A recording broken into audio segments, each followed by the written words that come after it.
ilmina madu inayyamwa yoom biyya keessa taa'ee qeerroo ta'ee qeerroo jedhe wareegaminillee qeerroo kumaatamaa wareegamee hadhaa sidii galee waa xiqqoo ifa argine ilmi namaa ajjeefamuu hin qabu amman nan jedha borin nan jedha iftaaniin nan jedha eessattan mootummaa tajjeesi jedhe eessattan warra bosonaa tajjeesi jedhe hin jedhu waan hin beekne irraa takka haaseen beeku waan hin beekne irraa hin haasa'u haaseen beeku warri hin deeggarra jettanii keessaan dhuftanii biyya keessa teessee binaamin jettanu naal abuu kinsiin jedhaan biyya keessa taa'e ani immoo deebisee jechuudha dhageesse biyyuma keessa taa'e maal biyyi kana abbaa keetii seete moo yeneen okko Itoophiyaa miira keessa na galchitanii akka waa balleessu nan godhina ummataa walitti nan buusina dhageessanii ma biyya keessa taa'uun intinaa keessa taa'uudha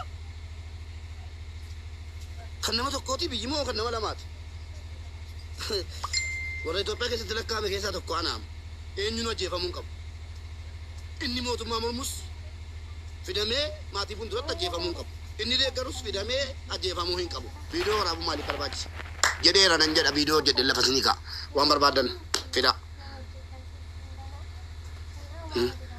maa afaan nama micciirtu rabbi afaan keessa na micciiru miilli keessa na micciiramu harka keessa na micciiramu kun kiilii maalannoo naalabu shaklak eessatti kanani abalota jeessa abalota injinnen nama sodaadhuan jennaan jedheera tan cabsaan jennaan jedheera wallaahi alazim nama du'a sodaatu kimmo maal akkanaan jenne dikko wallaahi warama akkeessan kusummu dhageessanii an gaaftan gaaf haati kooti babbaan koo du'an hunduu yaadu miira keessa galchitanii waan ta'an akkanaan asosiisni naa labuukum dhaqee akkoo kee asfaraarree dhageesse deemi akkoo kee asfaraarree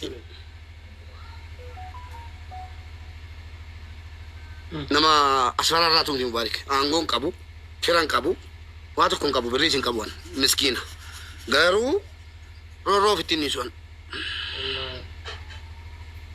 roorroo ofittiin niisuan kanuma maaliif akkaneette akkan jedhu sinatti hima akkan jedhu situ natti hima waan barbaade jechuu birkan qabaan dhageesse eeyyeen du'an feenu abbaa barbaade haa ta'u eenyunu dhageessanii du'an feenu eenyunu ajjeefamuu qabu ilmi namaa ajjeefamuu qabu kaleessa kan nu biyya namaa keessa teenye iyyaa turre sagalee uummata keenyaa ta'aa turre akka ilmi namaa hin duuneef du'an feenu jedhe maal fidda abbaan barbaade namni dhuunfaa tokko geessee mana isaa keessatti na hidhachuu danda'a nan beekaaman nama naa dubbatu hin qabu firaan qabu abbaan qabu haadhan qabu waa tokko rabbii koo malee waa tokko hin qabu abbaan barbaade namni dhuunfaan hiriyaan koo na bira jiru barbaade harkaa miila na hidhee mana isaa keessa na kaa'uu danda'a nama sagalee naa ta'uu hin qabu dhageessanii an takkaa siyaasa mormee hin beeku deeggarees hin beeku uummata koon deeggaraa dhageessanii uummata kana deeggaru kanan dubbadhu immoo humaanitii irratti humaanitii jechuun namooma irrattan xiyyeeffadhaan waan ilmi namaa tokko Aljeeriyaa tokko biyya biraatti taanaan nu sukkaneessu tokko biyya keenyatti taanaan arguun barbaadu jechuun mirga jechuudha nama mirgaa dirqama isaa beeku sharranyoonni haasaa namaa micciirtanu rabbi arraba keessa na micciiru dhugaa dubbachuun irraa wallaahi alazim wanti tokko dubbatti nan jijjiisu natti dhagahame baay'ee nan boo'e imimmaan hin buuse dirqama miidiyaa irratti dhufe viidiyoo sana fudhee dhufe bo'uun qabaan wallaahi imimmaan na keessaa fixe nan gubadhe garaan na gubate dhageessanii garaan na gubate hin beekuuni ganda isaa hin beeku abbaa ta'ee hin beeku abbaa ajjeese hin beeku kan itti du'e hin beeku sababanni du'eef hin beeku garuu du'a akkana nan balaaleffadha Aljeeriyaa yoo ta'e Suudaanii yoo ta'e nan balaaleffadha biyya koo miti akkasi shii waraabbadhaa deemaati ittiin nagadaa yuutuubii keessan ittiin maaxeessa mubaarik nama dantaa qabu miti an du'aa koo deemaara du'in du'e gaafa abbaan koo haati koo obboleettii koo mana onanatti isa du'an nuyi dhaqee ilaalee qabrii koo naafa godhu jedheen beeyyu akkasi sinin jaalladha wala kabajnu gabaan birbirsaa sa'aatii salaataa booda erga sana booda gara naannoo inni dhalateetti deebisanii hawaasa walitti buusuuf kan jedhamu hawaasa naannoo ni beekame hawaasa naannoo fakkeenyaaf gandi tokko walitti jiraata egaree gandi tokko walitti jiraata ganda saniin akka gubamu ganda saniin akka gubamu goosisan bakki hawaasa walitti buusuuf yookaan ammoo abbaa fi haati firri isaanii jira miti kun akkamitti mucaan keenya gubame waan jedhamu agartee bakka sani bakki hawaasa walitti buusuu jedhamu malee wanni waraana adda bilisummaa yookaan ammoo mucaa sana achi deebisee gube tokko hin jiru. Saniif waraanni mootummaa kun deebisee ummatuma ganda saniitiin ummata naannoo saniitiin akka reeffi mucaa kanaa gubamu. Mucaan dhugaa dubbachuu fi keessallee gadi buunee waa mara himuun bu'aa miti garuu bu'aa qabeessaa fi illee miti. Nama qeerroo dargaggoo ijaartaadhaan waraanatti harka waraana adda bilisummaatti geessita dargaggoo hedduu ijaara akka naannoo ganda sanii. Abarsoo please dhiifama waan kana achuma qabi waa'ee deeggarsaa maalii? Illee boila bakka amma mucaan maal hojjeta jedhee inni gaafatisan dubbachuu barbaadee inni adda waan biraatiif himi. Sirrii jedhe bakka amma hin barbaachisu waan ta'eef irruma kuti. Nuri obsi Nuri. Nuri obsi. Nuri obsi Nuri. Ila kaasum sawaan hin oolle. Tokkummaa gaafin afarsoo intini tokkummaa. Siya tokko mee carraa naakin tokkummaa. Carraa koo waan irra darbe waan ta'eefi. Yaa afarsoon hafarsoo sirrima ta'ee haasofni afarsoo sirrima garuu mucaan kun ilma qotee bulaati. Ati gaafa ilma qotee bulaa taatu dirqama mootummaaf hin suduuchu. Dirqama halkanii guyyaa mootummaan faarsitu. Sammuu kana rabbii waan sirra kaa'eef ittiin akka waan tokko ittiin yaaddu waan barbaadden deeggartaa waan barbaadden dhiiftaa. Mucaan kuni qabatamaan addi bilisummaa deeggaraa mootummaa qeeqaa wanti jedhamee ifa ta'es dhagaes hin jiru. Haadhaaf abbaadhaaf mucaan kun akkuma nama nuti haadhaaf abbaa keenya xoorru haadhaaf abbaa isaanii xoorru nama haadhaaf abbaa bira jiraatudha. Ani interview irraan dhaggeeffadhu. Achirraa waan dhaggeeffadhe sii himaa. Qabatamaan dhalataan aanaa sanii kan haasawa isaa haasawu. Garuu haa ta'u mootummaan gocha gara jabinnaa kana raawwateera. Namoonni immoo jechuudha gocha gara jabinnaa mootummaan kun erga raawwate waan kana awwaaluudhaaf biyyee irra dibuudhaaf akkas yaaltan kun arsii bichaa miti yookiin jimma bichaa keessaa miti Oromiyaa guutuu keessa jira rakkoon. Bakka kamuun jira rakkoon haa ta'u garuu gaafa akkanaa rakkoon akkanaa ka'u wal afaan dhaabannee mootummaa deeggaru jechuun du'a irratti akkamiin mootummaa deeggarta mootummaa nama ajjeesaa jiru. Siyaasaa fi duuti namaa garagara. Mootummaa nama ajjeesu deeggaruu fi gaafa immoo siyaasaaf wal faallaa deemanii an Jawaar deeggaru yookiin ana Abiyyi deeggaru ati Jawaar deeggaruun sun garagara. Dhiiroo akkasii hubadhaa. Lubbuu gaafa obboleessa kee ka garaa keetii haadhateetiif abbaa kee afoo ajjeesan hangam sitti dhagayama. Gubaalleen kana bichaa miti qaluulleen kana bichaa miti dabree jira. Naannoo kam keessattuu ta'ee jira.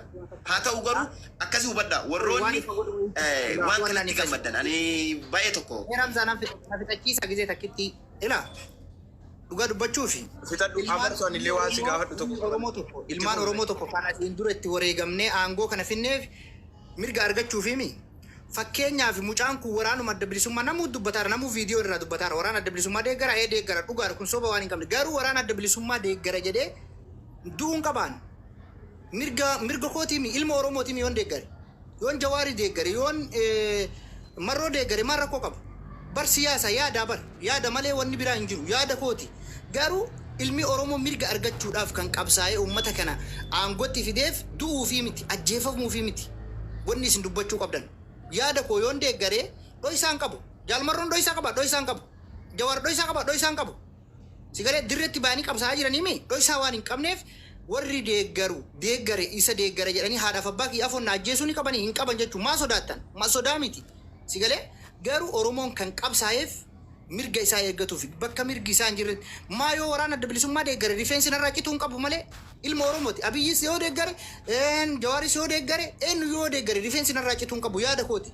Sigalee garuu wanti isin beekuu qabdan sana deeggaraa saniif sodaannee irra dabrinan jedhina. Maaliif mucaan kun mirga isaa waan deeggare Oromoo deeggare way Amaara deeggare way deemee nafxanyaa deeggare hin deeggarre ba. Sigalee yaada isaati ammoo ammas wanni isinii galuu qabu bakka kanatti garuu sana deeggara jedhanii akkasitti haadhaaf abbaa teessisanii erga ajjeesan boodas reeffa isaa harree yookaan ni beektan gaarii harreetitti hidhanii magaalaa geessanii magaalaa irraa deebisanii hawaasa naannootiin gubsiisuun kunidho waan fokkisaa waan gocha gara jabummaa bakka ilma namaa shuukanneessaa irratti geessurraa. Sigalee dhugaa yoo dubbanne Oromoon kan qabsaa'ee aangootti Oromoo fideef kan qabsaa'ee gara agartee aangoo kanneenitti uummata ol baaseef mirga isaa eeggachuuf hiree ufii muree murteeffachuuf hiree Oromoon amma yaada sammuu keessatti ati deeggartuuf akkana duutaayyee yaada sammuu keessatti ati deeggartuuf yaada yookaan waraana adda bilisummaa deeggara jedhaniif du'uu hin qabdu ture rifeensuus irraa qituu hin qabu ture dhugaa yoo dubbanne akkasi dhugaa baasaa dubbadhaa malee wanti sodaa yookaan waraana adda bilisummaa deeggaree miti maali jedhamu kun namu du'uu jira Jimmaa du'uu jira Arsii du'uu jira Wallaggaa du'uu jira Shawaa du'uu jira wayi Oromoon tokko deengadda Harargee keessatti tokko qalanii macuree keessaan guurre suni kan godhe eenyuun waraanuma kanaaf waraanuma mootummaati kan Dirree Dawaa keessa ta'e sun jechuudha. So kanaafuu maal goonaa fakkeessina du'uu jirra bakka maraa wayi bakka takkitti du'uu jirra. Sigartee haala siyaasaa yookaan ammoo siyaasaa warroota aangoo gurguddaa barbaaduuf yookaan siyaasota isaanii harkaa barreessuu miti miskiinni maa du'aadha ilmi hiyyeessaa maa du'aadha ilmi qotee bulaa maa du'a maara isaa sanaadhaaf abbaafotti ajjeeffamaa dubbatu namni nu daangessu hin jiru. Warri siyaasa ofiitiif wal akka barbaade walaa godhu garuu hawaasni miskiinni baadiyyaa jiraatu kan baadiyyaa keessa jiraatu maa du'aadha kan dubbachaa jirru malee anama baadiyyaa keessa taa'ee ilma qotee bulaa yoo ta'e yoo jaalmarroo deeggare nan du'a baqa du'uu qaba. Ajjeefamuu qaba rasaasan ajjeefamuu hin qabu jechuudha rifeensuun irraa cituu hin qabu maaliif yaada kooti ammoo wanni amma mootummaan kun godhaa jiru akka nama mul'atutti akka inni amma qawween uummata ajjeesee bulchee uummata rifachiisee bulchee ilmaan isaanii rifachiisee bulchee kunis qilee marra isa oofa malee waan uummanni akkasii bulullee natti fakkaatu garuu haa ta'u hamma tokko fooyya'uu qaba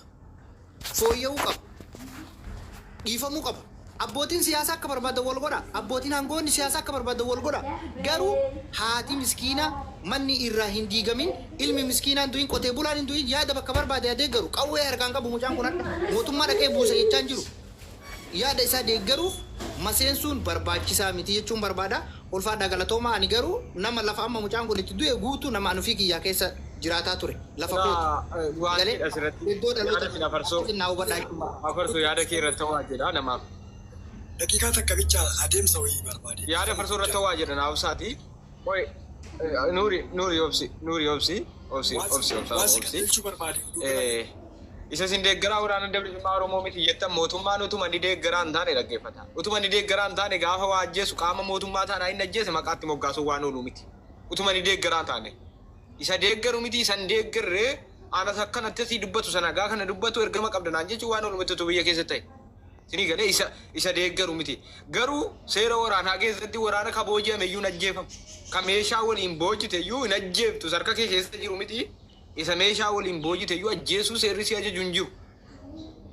Yeroo tokko jiraatu miti isa dhattee hiitee seeraan gaafatte yaada hin gorsita malee booji'amaan hin ajjeefamu jechuudha. Biyyuma addunyaa kanarra iyyuu hin jiru nama hojite iyyuu. Maatii keessaadhaaf abbaa biratti gaffuutee fan akkatu miti. Kuni wanni guddaan jiru jecha lama waraana adda bilisummaa Oromootti dabala nama. Miira namatti kakaasa. Abdii nama kutachiisaa deema gaafa waan akkanaa nama jilchuuf hojjetanii itti waamilee toraa jechuudha. Waraanatti akka namni namuuf akka dargaggoon waraatti namuuf karaa saaqa. Waraana yoo deeggare seeraan mana hidhaatu jira hiitee adabbii seeraatu jira malee haadhaaf abbaa biratti mataa fan akkatuuni biyya lafaa kanarras hin jiru rasaasni mucaa sana nyaate deebi'ee mojjarumatti deebi'uuf ta'a hin darba guyyaan immoo warra rasaasa baatan bortarii irbaata rasaasaa ta'uu mala. Namaan galu jechuudha. Warra rasaasaa humna qabna dandeettii harkaa qabna jedhanii rasaasaa waxalan borofii isaaniitii waxalan waan ta'eef waan oolu miti. Deeggarus mana hidhaatu jira adabbii seeraatu jira. Haadhaaf abbaa biratti akka waan ilmoo bineensaatti fan akkatuun akkasuma taa facaasuuni wanna biyyattii sanallee mootummaa sanatti irratti illee caasaa sana irratti illee dhiibbaa uuma malee bu'aan dabaluuf irra caala waan mormiitti dabala malee wanna akka kanaa. Mucaan sun abaa'oo deeggara yookaan woboo deeggara jedhee tarkaanfii irratti fudhatanii irratti dhiibbaa dachaa lamaan kan duraanii sana caala dhiibbaa dachaa lamaan dabala malee gara jabummaa agarsiisa. Namni biyyarraa abdii kutataa deema. Biyya keessaa ba'uu fi baqachuu bosona seenutti murteessaa galfataa jechuudha. Kun mootummaa irratti dhiibbaa ofirratti godhaa jiru jarrinu. Abadan yoo maalu balleesse nama meeshaan harka hin jirre nama namatti dhukaasaa hin jirre tokko dhukaasa iyyuu lubbuu kee baraaruuf itti dhukaafte miti re. Nama sitti dhukaasaa hin jirre tokko maatii biratti harka hiitee fiddee fan akkatuun injifatamuudha. Injifatamuudha kun abdii kutachuudha. Ammallee dhiiga mucaa kanaaf namoonni dhangalaasan dhiigni jaraa'oo dhangala'uu qaba adabbii seeraa argachuu qabu hin jira. Namoonni dubbanne dubbadhaati. Waa'ee deeggarsaa irratti deeggarus dhiisus akkanatti mataa facaasuun furmaatan ta'u. Furmaatan ta'u. Oo dhugaa dubbanne woboosa bosona keessaa hidhatee amma nuuriin kun oo dhaqee qabame amma woboodha. Mootummaa ajjeesuun qaba. hidhatee jira miti waraana sirreedha boojiirra taanaan ajjeesuun qabu adeemsa seeraatu jira waan ta'eef waraana si caalan beeku waraana keessa seera kan mootummaas hin beeku waan ta'eef garuu booji'amaa nuun ajjeefamu namni meeshaa waliin booji'ame